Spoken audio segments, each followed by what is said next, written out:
की शक्ल में उसको सामियाना बनाया, चाँद को बनाया ताकि उससे रोशनी हासिल किया जा सके, सूरज को बनाया ताकि उससे रोशनी हासिल किया जा सके। इसी तरह अल्लाह तबारक व तआला ने बेशुमार चीज़ों को बनाया जिसे हम खा सकते हैं। अल्लाह तबारक व तआला ने सवारियों को, जानवरों को, चरिंदों परिंद को बनाया ताकि इंसान उससे फ़ायदा हासिल कर सके। अल्लाह तबारक व तआला ने देखिए उसकी कुदरत को कि इंसान जब एक गेहूं का दाना को देखिए, गेहूं का दाना को देखिए, उसको ज़मीन के अंदर दफन किया जाता है।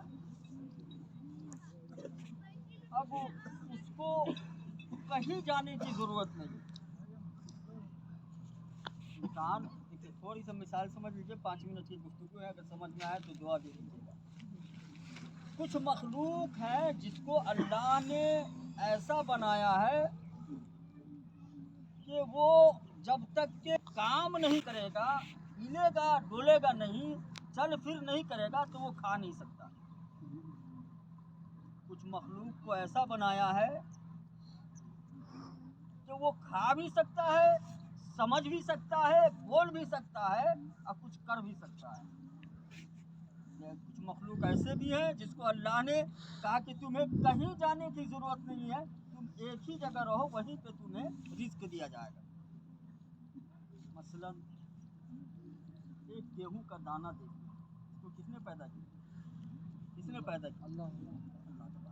उसकी कुदरत देख लीजिए, अल्लाह की कुदरत का मुशाहिदा कीजिए तो पता चलेगा कि वो कितना रहीम और कितना कुदरत वाला है। वो एक गेहूं के दाना जो ज़मीन में दफन कर दिया गया, अब वो ज़मीन को कुछ दिन में चीर करके बाहर आ जाता है। है ना, ज़मीन के सीने में है और बाहर आ जाता है। अब इतना है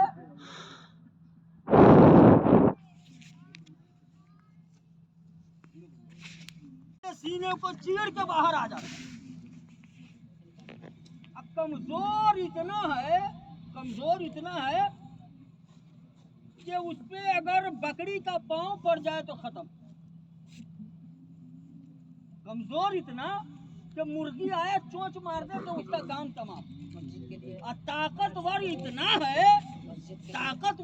है कि जमीन के सीने को चीर करके बाहर आ जाता है।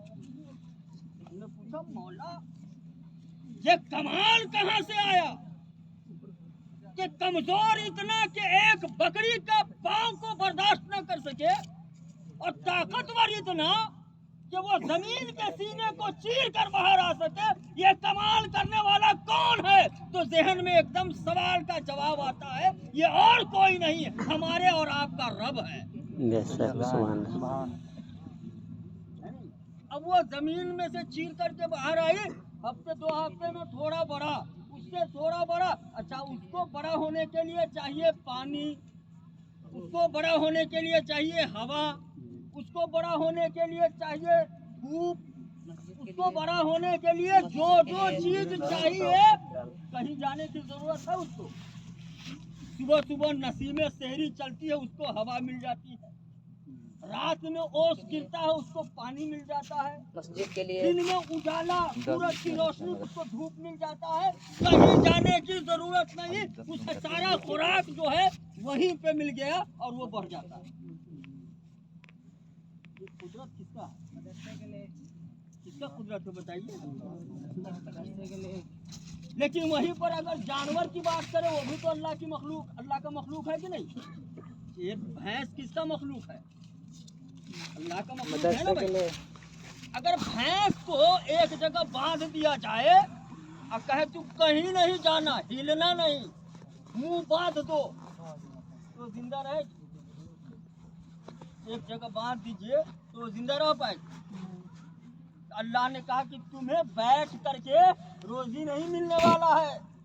तुम्हें अगर रोजी चाहिए तो तुम्हें चढ़ना पड़ेगा, इधर उधर जाना पड़ेगा, अब भैंस बैठ करके चाहे तो वो नहीं रह सकती,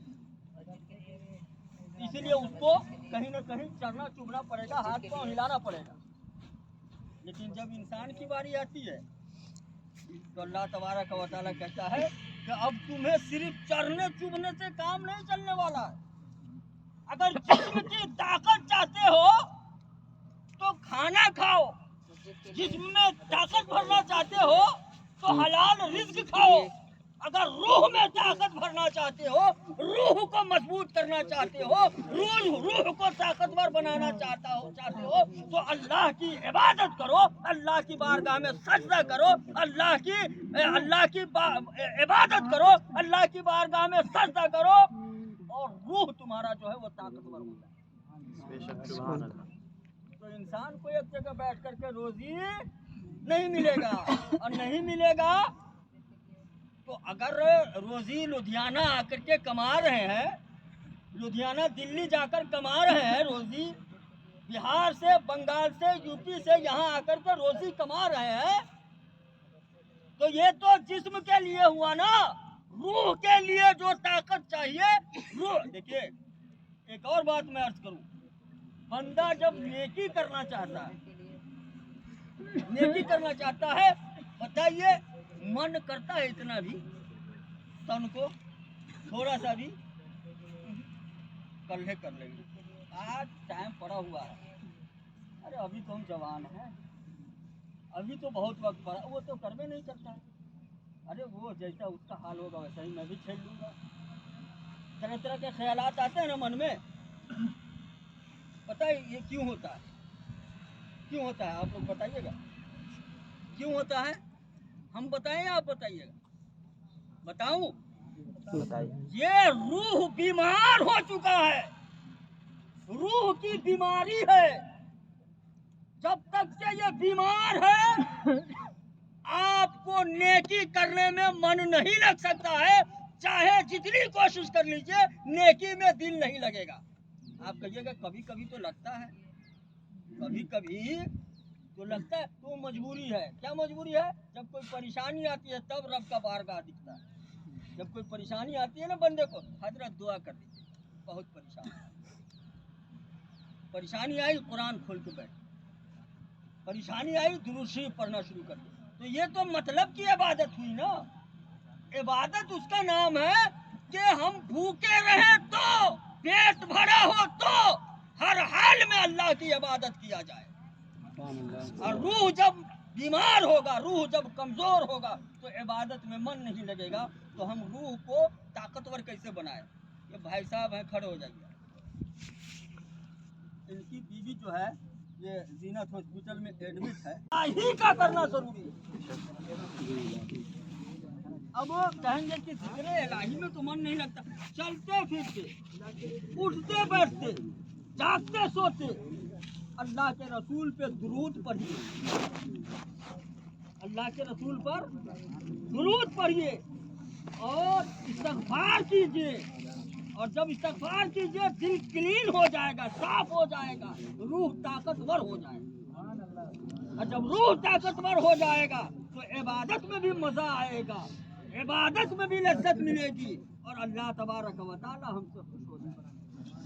रूह को मजबूत करने के लिए हमें जिक्र इलाही का करना जरूरी है। और दुरूद, अल्लाह अकबर, दुरूद को लोग हल्के में ले लेते, कहते हैं कि पढ़िए दुरूद पाक, याद हो ना हो मुँह हिला लेते, है ना। हालांकि देखिए दुनिया में जितनी भी इबादत है वो कौन करता है? इंसान करता है ना, इंसान जिन्नात करता है, मलाइका करते हैं, मखलूक करता है। जितनी इबादत है वो कौन करता है? मखलूक करता है। दुरूद एक ऐसी इबादत है जिसको अल्लाह भी अपने महबूब पे दुरूद भेजता है ना। तो दुरूद का पढ़ना ये सुन्नत इलाहिया है, सुन्नत इलाहिया यानी कि अल्लाह की सुन्नत है नहीं, दुरूद का पढ़ना। और दुरूद इतना पावरफुल इबादत है کہ بندہ جب درود پڑھتا ہے، اللہ کے نبی پر درود پڑھتا ہے، تو فرشتے اس درود کو لے جا کر کے نبی کی بارگاہ میں پیش کرتے تھے۔ یہ بتائیے، نبی سنتے ہیں، نبی سنتے ہیں، لیکن فرشتے لے جاتے ہیں۔ ایک ہوتا ہے نا، دیکھیے، ایک ہوتا ہے سننا۔ مان لیجیے ایک آدمی، ایک افسر بیٹھا ہے، ایک آدمی آیا، کہا کہ صاحب فلاں کام، اب وہی افسر کے پاس ایک پاورفل آدمی آیا کسی کی سفارش لے کر کے، تو پہلے اسی کا سننا۔ تو نبی کی بارگاہ میں فرشتے لے جاتے ہیں اور کہتے ہیں یا رسول اللہ آپ کا فلاں امتی، فلاں امتی یعنی آپ کا نام لے کر کے، ہمارا نام لے کر کے، یہ آپ کا فلاں امتی آپ پہ درود بھیجا ہے۔ میں کہتا ہوں کہ جس کا نام فرشتے لے اور رسول کی بارگاہ میں آپ کا چرچا ہو تو کتنا مزہ آ جائے۔ ارے ہمارا نام، آپ کا نام نبی کی بارگاہ میں لیا جائے، نبی کی محفل میں گنہگار کا چرچا ہو جائے، اس سے بڑا اور کیا ہونا چاہیے؟ یہ درود کی ہی برکت ہے، اور درود کوئی ایسی عبادت ہے، اس کا فائدہ دیکھیے، سوئے ہیں تب، جاگے ہیں تب، چل رہے ہیں تب، لیٹے ہیں تب، کام کر رہے ہیں تب، جب مرضی ہے جہاں مرضی ہے پڑھی۔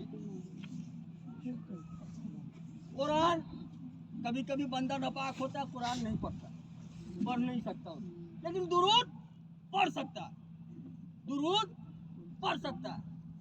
تو درود پڑھنے کے لیے کوئی ٹائمنگ نہیں، کوئی جگہ نہیں، سوتے بیٹھتے اٹھتے جاگتے جہاں مرضی ہے نبی پہ درود پڑھیے۔ نہیں کچھ آتا ہے صلی اللہ تعالی علیہ وسلم، نہیں کچھ زیادہ آتا ہے صلی اللہ تعالی علیہ وسلم، ارے نہیں کچھ آتا ہے تو کم سے کم اتنا تو کر سکتے ہیں، اللہ رب محمد صلی اللہ علیہ وسلم، نحن عباد محمد صلی اللہ علیہ وسلم، اتنا تو پڑھ سکتے ہیں۔ پڑھتے رہیں انشاءاللہ اللہ تبارک و تعالی درود کے صدقے میں بڑے بڑے گنہگاروں کی بخشش فرمایا ہے، ہم جیسے بھی گنہگاروں کی بخشش فرماتے ہیں۔ اللہ تبارک و تعالی کی بارگاہ میں دعا کرتا ہوں، مولا تبارک و تعالی ہمیں اور آپ کو صراط مستقیم پہ چلنے کی توفیق و نصیب فرمائے۔ حضرات محترم سے میں کہہ رہا ہوں کہ اگر وقت ضرورت آپ لوگوں کی حاجت